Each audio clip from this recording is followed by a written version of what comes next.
Hello and welcome to Fast and Factual. My name is Utsav Parekh and here are the top stories of the day. The Israeli military struck a school and a nearby house in Gaza City yesterday. According to Gaza's civil emergency services, the attack killed at least 3 people and wounded 15 others. According to Palestinian health officials, Israeli airstrikes across Gaza have killed at least 50 Palestinians in the past 24 hours. Fresh evacuation orders have been issued to Gazans by Israeli forces. The Israeli military has asked Palestinians to vacate parts of southern Gaza. Following the orders, several people were spotted leaving the western Khan Yunis area. The Ukrainian Air Force released a video after launching strikes in West Russia's Kursk region. Ukrainian forces say that they struck the enemy positions and equipment. The airstrikes follow Ukraine's surprise incursion in the western Russian Kursk region earlier this month. Indian Prime Minister Narendra Modi is on a 2-day visit to Poland. He's the first Indian Prime Minister to visit Warsaw in 45 years. He is scheduled to meet Poland's President Andrzej Duda and their Prime Minister Donald Tusk today. He met the Indian diaspora in Poland yesterday. The Indian PM will head to Ukraine after concluding his Poland visit. The US Republican Party's presidential candidate Donald Trump held his first outdoor rally since the July 14th assassination attempt. Trump was campaigning in North Carolina, where he stood behind bulletproof glass. He was joined by his running mate, J.D. Vance. Meanwhile, the Democratic National Convention, or DNC, in the U.S. city of Chicago witnessed an action-packed Day 3. Minnesota Governor Tim Walz officially accepted the Democratic vice presidential nomination. The event featured notable speakers such as former U.S. President Bill Clinton, former House Speaker Nancy Pelosi, and House Minority Leader Hakeem Jeffries, among others.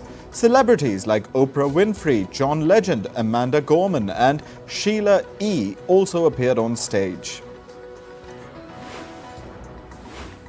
3 people were killed in a school shooting in Bosnia yesterday. The police identified the gunman as a cleaner in the school. The attacker opened fire with an automatic rifle before trying to take his own life. The accused is currently receiving medical assistance. The attack victims were school staffers. No children were killed or injured in the incident. In Italy, 5 more bodies have been recovered from the wreckage of the sunken superyacht off the coast of Sicily. Reports say that the bodies of UK tech tycoon Mike Lynch and his daughter have also been recovered. The yacht sank on August 19th during a party organized by Lynch to celebrate a legal victory in the US. A total of 22 people were on board. 15 of them have been rescued, 6 bodies have been recovered so far, and the search for the last missing person continues. The Supreme Court of India is hearing the case of the rape and murder of a doctor in Kolkata that has sparked nationwide doctor protests. The court questioned the Kolkata police's actions after the incident. India's apex court has also urged the protesting doctors to return to work. The Thiruvananthapuram airport authorities in the Indian state of Kerala declared a full emergency this morning. It followed a bomb threat on an Air India flight from Mumbai city. The flight had 135 passengers on board. All the passengers were safely evacuated after the plane landed. A blast took place at the manufacturing unit of a pharma company in the Indian state of Andhra Pradesh last night. The explosion killed at least 17 workers. It also injured over 13 people. Andhra Pradesh's chief minister has ordered a high-level probe into the incident. An explosion in western Colombia killed 1 person and injured 3 others yesterday. The explosion took place during a police operation. They were trying to unblock a highway where indigenous people were protesting. According to reports, the indigenous people blocked the Pan Americana highway in Cajibayo. They were protesting against unfulfilled government promises for greater recognition and territorial autonomy. In climate news, heavy rains lashed parts of eastern Bangladesh. Flooding in the cities of Comilla and Feni have triggered evacuations. At least 200,000 people, have been affected by the rainfall. Over 27 centimeters of rain have fallen in eastern Bangladesh. Heavy rain has caused landslides in the Indian state of Tripura. At least 7 people have died and 2 have been reported missing. People have been left stranded due to the severe weather. Over 30,000 people are sheltering in 320 relief camps set up by local authorities. Schools and colleges have been closed amid the incessant rains. Heavy downpours have battered China's Liaoning province. Incessant rains have led to widespread flooding and landslides in the region. At least 300 people have been left stranded. Transportation has been disrupted in 28 villages in China's Jiangchang County. Over 7,000 people have been evacuated from the city of Huludao. Heavy rains have battered the Japanese capital, Tokyo. The streets of Shibuya were heavily flooded. Excessive downpours have led to severe flooding in a number of Japanese towns. A raging wildfire on Portugal's island of Madeira has entered its second week. Nearly 4,500 hectares of land have been burnt. Additional firefighters are being deployed to contain the blaze. The entire south coast of Madeira has been under a high alert over the risk of more wildfires. A wildfire erupted in the U.S. state of Nevada. Local authorities suspended rail services in the region. Over 3,000 Nevada residents were left without electricity. But the firefighting team says that it has successfully managed to control the progress of the wildfire. Meanwhile, a wildfire broke out in the southeastern area of Italy's capital, Rome. The wildfire spread close to the houses near Cinecittà. Efforts to douse the fire triggered evacuations and the closure of nearby roads. The raging wildfire injured a firefighter and 3 others during rescue operations. The world's largest copper producer, Codelco, is aiming for a green makeover. The Chilean copper giant is planning to invest in electric buses. It will also work towards recycling metal materials and tools. The company is also aiming to develop nurseries for endangered cacti. Now on to business and tech news. The minutes of the US Federal Reserve's last meeting have been released. The document shows that a vast majority of US central bank officials want to cut interest rates in September. Officials say that if inflation continues to cool down, it would be appropriate to ease the interest rate at the next meeting. The Federal Reserve has kept its interest rate at a decade high for over a year to fight skyrocketing inflation in the US. However, last month's weak jobs data has raised concerns that the high interest rates might trigger a recession in the country. Canada's 2 main freight rail companies have locked out around 10,000 workers from their operations. This follows the firm's failed negotiations with their workers over working conditions. The firms say that they had no choice but to lock out the workers after their union did not accept a final wage deal. The lockout threatens Canada's freight traffic, which handles over $740,000 worth of goods daily. Reports say that the British accounting giant PwC might face a 6-month ban in China. The ban is related to PwC's involvement with the collapsed property developer Evergrande. Earlier this year, a Chinese regulator found that Evergrande inflated its revenue for 2 years before defaulting on its debts in 2021. During this time, PwC was Evergrande's financial auditor and gave the company a clean chit.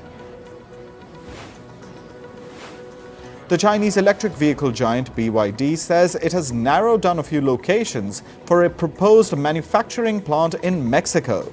BYD's Mexico unit head says that they have selected 3 states as potential locations. He says that the EV maker is reviewing incentives offered by the states before making the final choice. BYD is looking to get government incentives for land, management and pricing in exchange for setting up the plant. Tesla is recalling over 9,000 Model X SUVs in the US. The recall is due to a cosmetic trim on the car's roof that could separate while driving. The recall covers the 2016 Model X SUVs. This is the second time that Tesla has had to recall its cars over the same issue. Model X SUVs were first recalled in 2020. However, the US road safety regulator has found that the remedy at the time was not robust enough.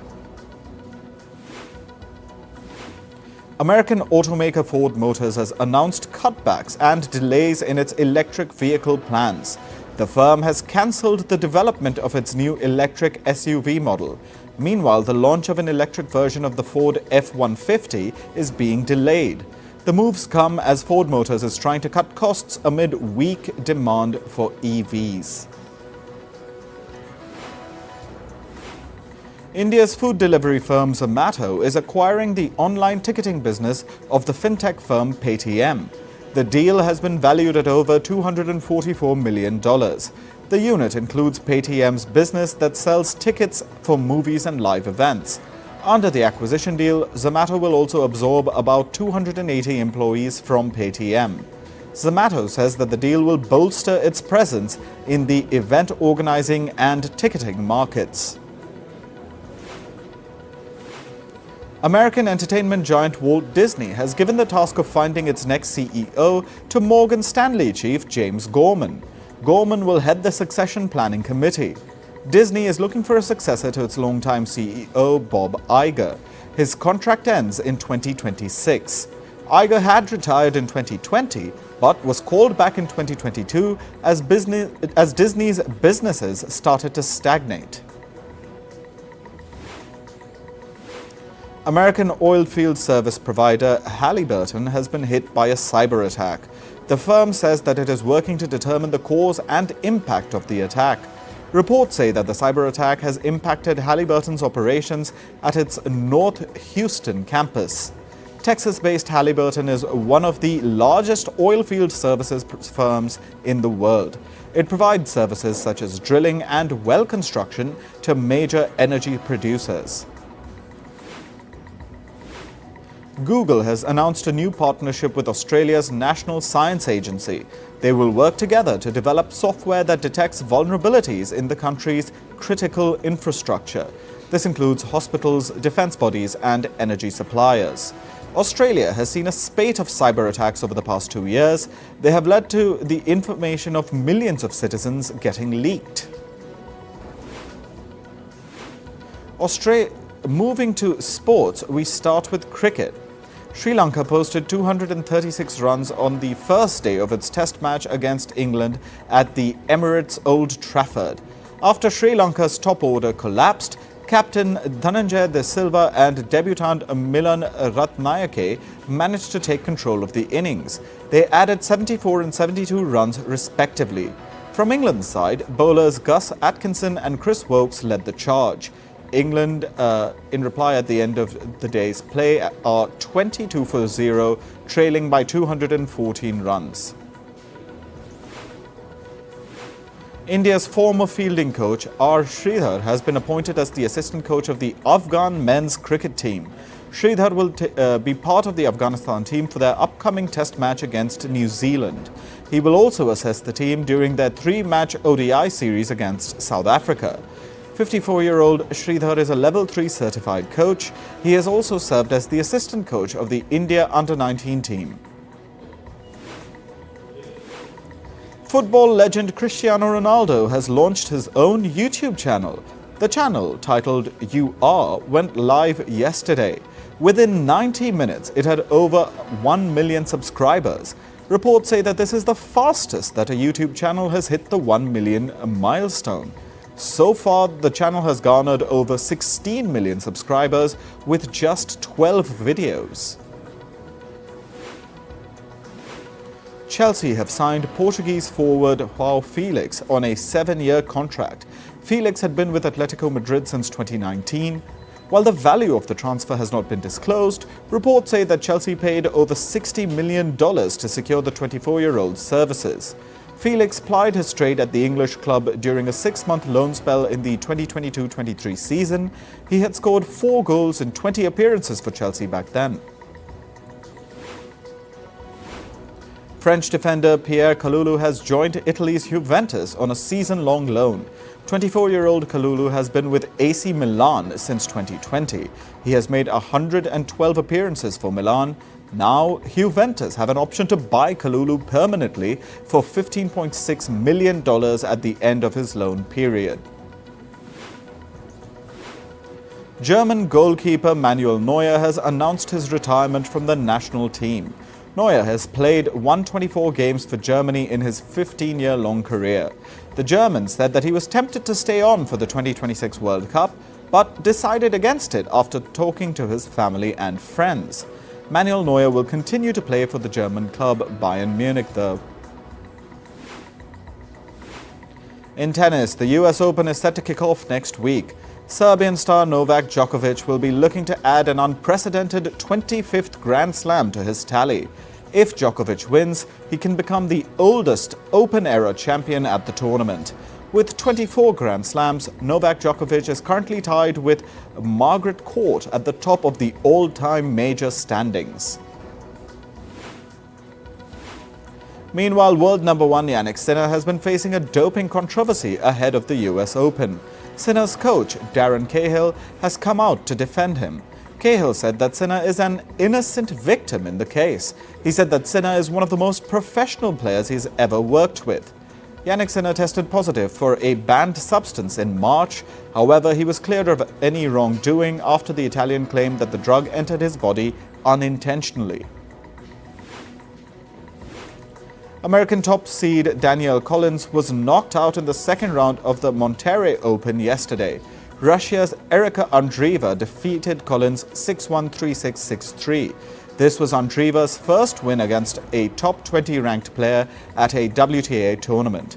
She will now play either Lulu Sun from New Zealand or Maria Lourdes Carle from Argentina in the next round. In athletics, English runner Keely Hodgkinson has pulled out for the rest of the season. Hodgkinson announced the decision after suffering an injury. The 22-year-old was a favourite for the upcoming Diamond League in Brussels. Hodgkinson won gold in the 800-metre race at the Paris Olympics.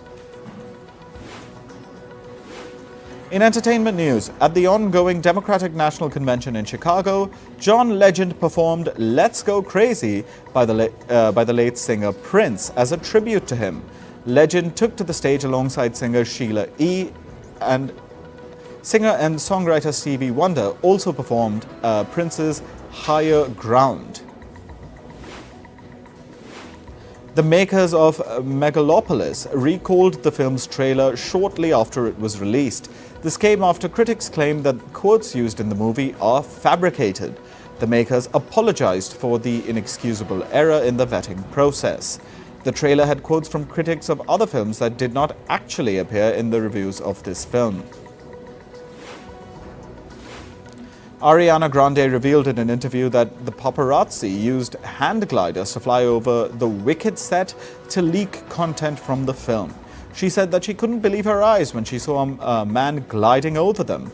Wicked is a prequel to The Wizard of Oz. It'll open in theaters on the 22nd of November this year. Taylor Swift has broken her silence over the 3 concerts that had gotten cancelled in Vienna earlier this month.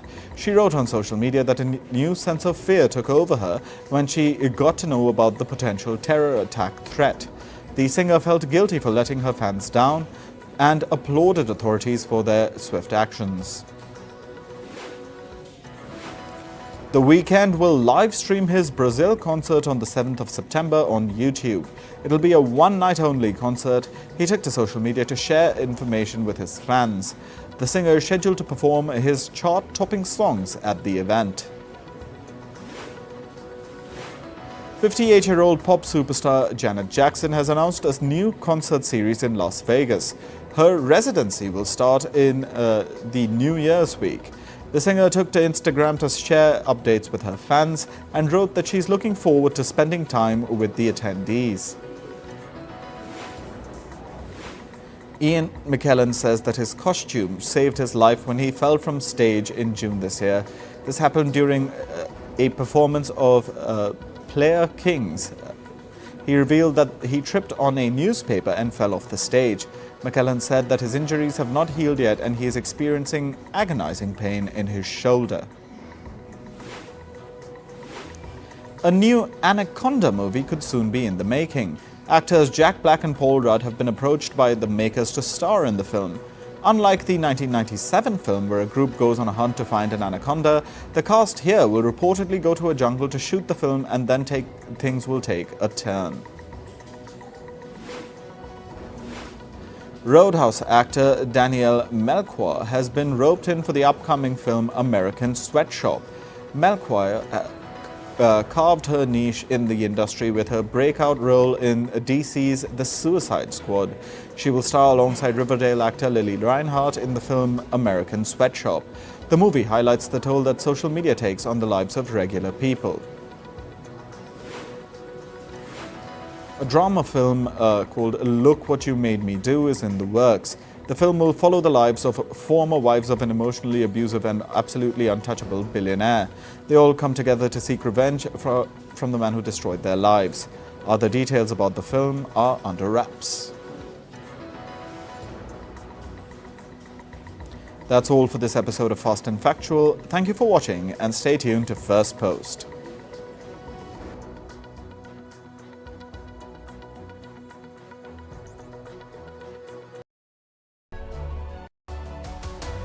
Hello, Namaskar. This is Firstpost and you're watching Vantage.